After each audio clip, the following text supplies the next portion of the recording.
2026 is starting nicely with a bit of sun, clear skies, cold, but at least it's not raining. Just out in the field, firing field. I've finally opened up the doors for the piglets out. That wasn't attached so the piglets can get out. That's open as well. As you can see, the piglets are coming out. It's a little bit boggy in this field, but they've got plenty of paddock to root around. There's only 4 sows here, and I'm going to take one out because number 2, I think it's that one there by the door. Actually, no, that's Jane Bond. Yeah, number 2 is in there somewhere. She lost all her piglets. She's not the best mum, so I'm going to give her one more chance, and if she doesn't improve, she's got a one-way ticket somewhere. Either into sausages or most likely salami.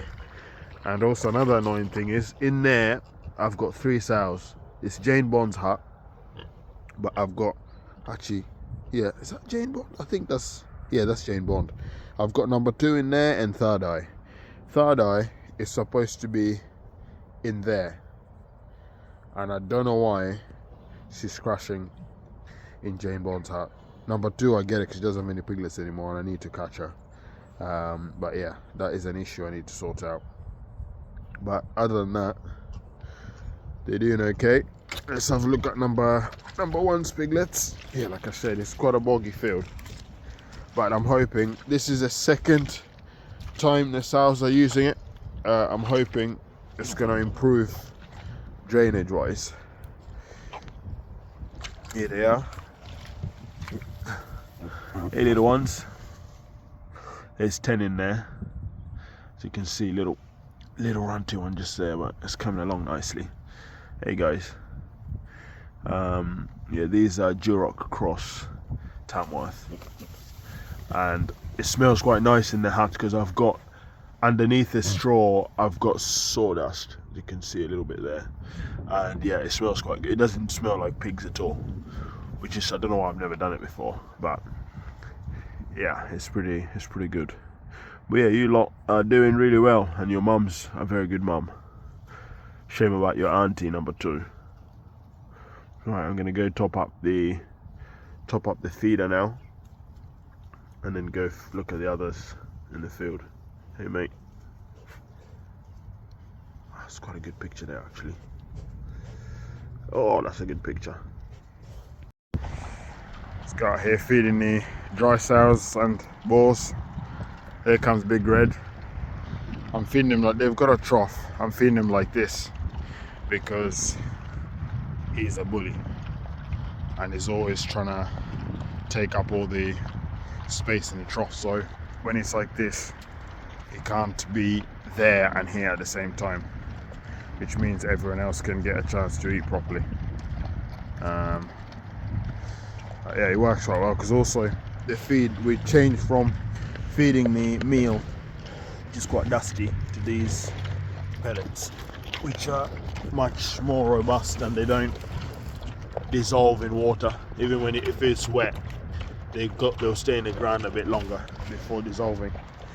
And also it means if the food's on the ground like that, they eat much slower than if it was in the trough. And yeah, I think it's good for them eating a little bit slower than just gorging it, because some of them gorge so quick and they end up being sick. So yeah, that's the new system.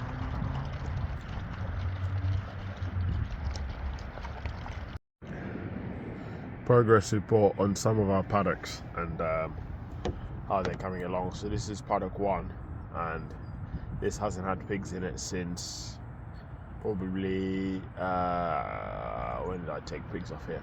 A few months, I'd say. And yeah, as you can see, the regrowth is pretty good. We've had a bit of bush clearance there and got the fencing done by the road finally. So now when I put pigs here, I'll be confident that they're going to stay in. I need to tighten this old fencing and replace a fair few posts before putting pigs back in here. but I'm hoping in the paddock that they're in at the moment, which is down that side, it's not got much grass, but I'm hoping to keep them there for a few more weeks so I can get this set up, and then they can move in here. And then on the other side, that's where the goats and sheep are. Actually, I'll get closer to them now.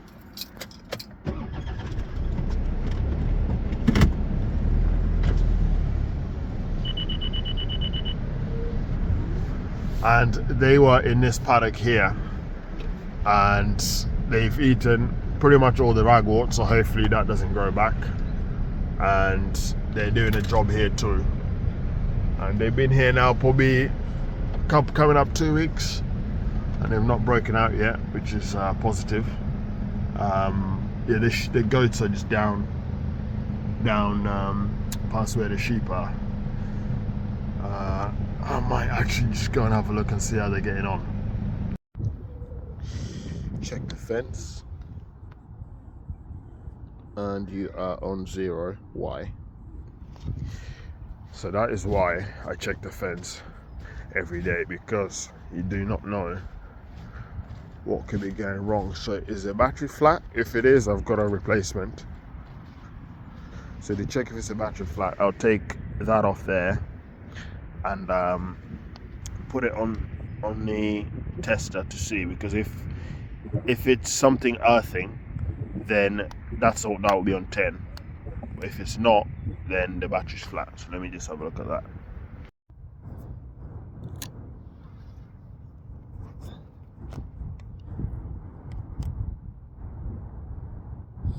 Right, so that is showing 0, which means the battery's flat. Thank goodness I brought a spare one. And I think that's my motto definitely this year. And I did it towards the end of last year, and it works quite well in that if I think there could be something I miss or I doubt something, I'll do it, because that'll be alright. It never goes well for me. So from here on in, definitely. Like today I was like, let me take the battery just in case one is flat, and there is one flat. So yeah, there they are, the gang. They're doing a good job at eating these. That's the ragwort that I want them to eat, and yeah, they got plenty to get at all the way there, like I showed you the other day. And next week me and Caleb are going to start setting up a paddock on that side.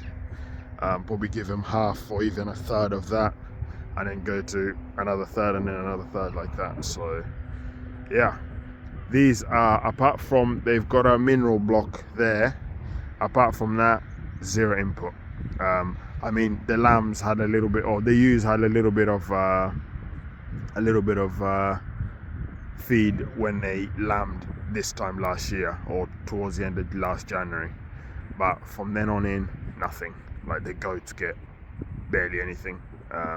If there's any straw or whatever that I don't want to use to bed up with, or I just chuck them as a treat, that's it. But they literally get this, and they seem to be doing okay on it.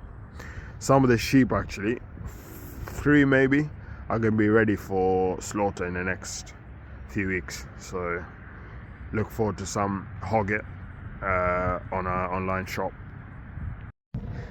So another indicator to show that it's a battery is that's flashing red. So I'm going to turn that off in case of any shocks, and then I'm going to swap the battery. So it's a lorry battery from my neighbour Blake, who has a haulage business, and these are proper. Like the zap off this is pretty serious. So that's that on there. So that's still flashing red, but it's ticking, and I'm gonna check it, and if it is on, which it should be, the reason for it flashing red is because there'll be parts of the fence where it's got grass touching, which is inevitable the size of this paddock. But as long as it's ticking a good amount, I won't worry too much. So that is on 7. So that's enough to get the goats thinking twice. So that's the battery changed. Put this on charge, then we're good to go. Another day, another dollar. Just at our first market in London, Notting Hill. And yeah, person of the year is quite a little bit quiet today, but it's so cold, so cold. It's held at a school, which is pretty. And yeah, that's a little setup. A few eggs. Only got 10 chickens, and some of the sausages are frozen. Not managed to get any pigs processed between Christmas and New Year, so get some fresh ones next week. And then we got our bacon, streaky back, lardons, gammon steaks, and some handsome guy back there. Another lovely morning or afternoon on the farm. Checking fences, electric fences that is, so it's off. But yeah, just making sure they're not cut because it's running quite low. I've had to change the battery, but it's still running low. And just having a look, like you can see there, that's on the floor. So I'm just going around and tightening it as I go along. Market was pretty quiet yesterday, first market of the year. Well, quiet for us anyway. I don't know how the other traders fared, but I told myself that we're quite new on this market circuit, and it's still about making our name and making customers, or yeah, getting customers used to seeing us there. So for me, yesterday was almost like a advertising.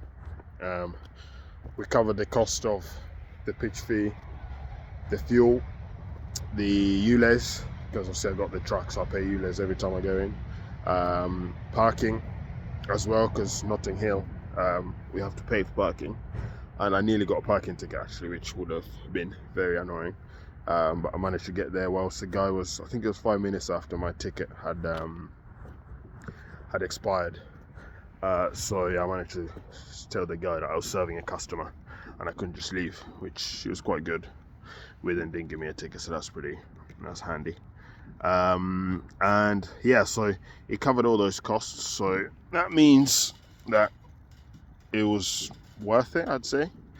And yeah, for me it's more about the long-term plan rather than just looking at short-term. So yeah, next week we've got Kensington, which is on a Sunday, which you don't have the issue of parking because parking is free on a Sunday, which is handy. But yeah, so that was a decent week, nice steady week before going back to full working mode next week. As of tomorrow, back on it, with the butchery, the farming, and yeah, I'm gonna try and keep doing these weekly updates, see how far, see how long I can keep this up. Yeah, fingers crossed I can keep it going for a while. Have a good week.